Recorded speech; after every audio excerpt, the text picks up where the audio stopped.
So let's talk about how we talk to AI. Turns out if we just make a fundamental shift in our approach, we can unlock its true collaborative power. We can move it from a tool that's, kind of frustrating to a genuine creative partner.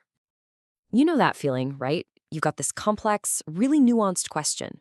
You type it into one of these incredibly powerful AI models, you hold your breath, and what comes back? Something that feels, well, a little bit like a roll of the dice.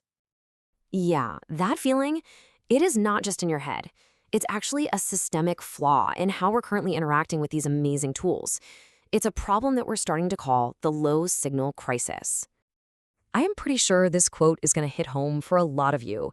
You ask for a deep insight, and the AI gives you back this perfectly structured, grammatically correct, but ultimately totally uninspired and unhelpful wall of text. It's just bland, it's cautious, and it's almost never what you actually needed. And here is the absolute key thing to get. The problem isn't the AI's power, it's our method. We're sending these low-context, kind of vague signals into an incredibly complex system, and we're getting probabilistic noise back. That is the low signal crisis in a nutshell. And look, this isn't just about being a little annoyed. This inefficient back and forth, it has real, measurable costs that go way beyond just a few wasted minutes of your day. Every single time you have to re-roll the dice, hit regenerate, or tweak your prompt to clarify some basic instruction, you are contributing to a massive amount of waste. And this goes so much deeper than just your own personal frustration.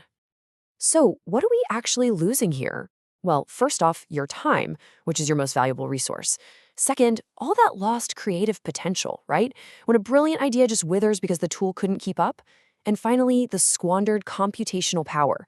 Every single useless answer burns energy, contributing to this massive and frankly unnecessary digital and environmental footprint. And you know what's wild? This isn't even a new problem. This sketch right here is from the cybernetician Stafford Beer, and he drew it way back in 1974. It perfectly illustrates our modern dilemma. Look at it. Each person is isolated on their own pole, and the lines of communication are just total chaos. The whole system is unstable and incredibly inefficient.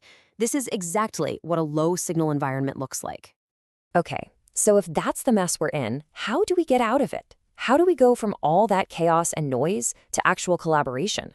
Well, the answer is a disciplined practice, and it's called high-signal interaction. High-signal interaction, or HSI for short, is the direct antidote to that magic 8-ball problem. But it requires a completely different perspective. You have to stop treating the AI like a slot machine you just pull the lever on, and you start seeing it as a collaborative system, one that's capable of deep, creative reasoning. So let's break that down. This is the big shift we're talking about. We move from being a passive user to a truly collaborative operator.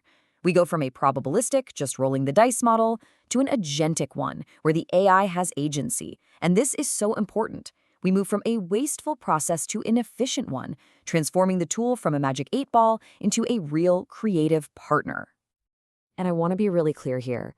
This is not some fluffy soft skill or a clever prompting trick. The principles behind this come from a formal discipline called human systems integration. I mean, this is a critical engineering field used by organizations like NASA to make sure the human element is perfectly integrated with complex systems in incredibly high-stakes environments.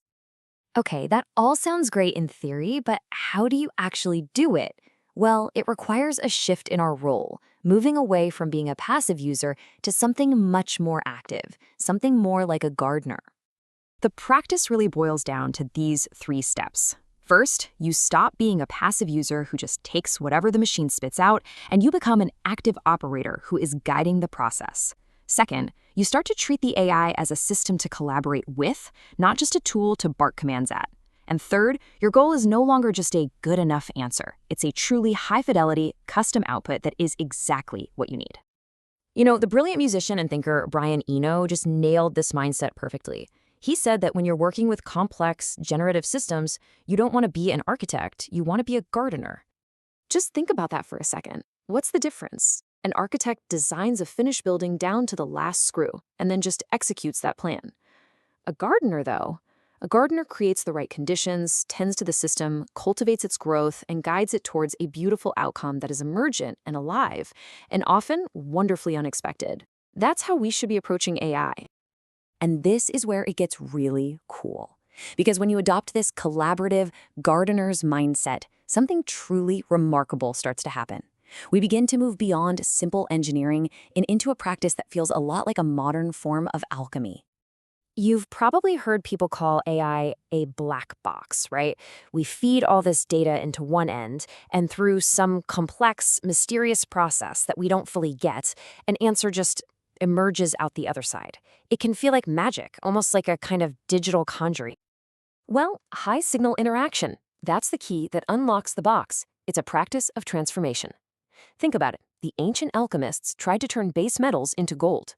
With HSI, we are the modern alchemists, guiding the process that refines the base data of the entire internet into the pure gold of unique, valuable insight.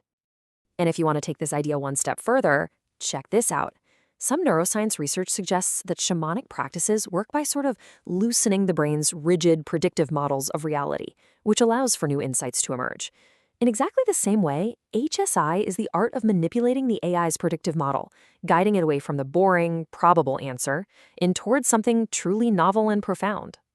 So, at the end of the day, the future of our work with these powerful new tools isn't about finding that one perfect prompt. It's not a magic trick. It's about developing a deep, collaborative practice. It's about that shift from being a user to a gardener, from an operator to an alchemist. So the real question is, are you ready to begin?